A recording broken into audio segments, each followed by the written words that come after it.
আমার মেয়ে নিচে ছিল, দেখো উপরে চলে আসবে এক্ষুনি। আমি 3 তলায় আছি, চলে বসে আছেন। দেখো দেখো, এই যে পৌঁছে গেছে, নেচে নেচে পৌঁছে গেছে খেলা করবে বলে। তখন দিয়ে বলছে মাম্মা আমি একা চলে এসেছি, তাকে নিচ থেকে ডাকতেছে, ছুটে চলে আসলো।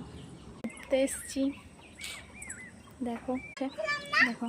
হ্যাঁ দেখেছো বাড়ির চতুর্দিকে কত ডাব। দেখেছো আমাদের বাড়িতে কে কে নারকেল খাবে চলে আসবে।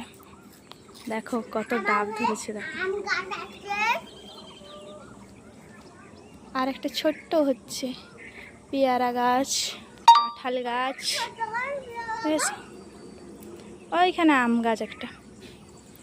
আমার ফুল গাছগুলো, চাঁপা ফুল, এটা টগর ফুল, আরও নিচে ওই যে জবা গাছ, অনেক গাছ। ওই যে ওই গাছটা সেখানে, ওইখানে অনেকগুলো গাছ আছে, গোলাপ ফুলের গাছ আছে। এটা মন্দিরটা দেখেছো আমাদের বাড়ির। এখানে উঠবি না কখনো বাবা, কোথায় উঠেছে দেখো। এখানে উঠছিল, আর একটু হলেই পড়ে যেত, এত বোম মাছ।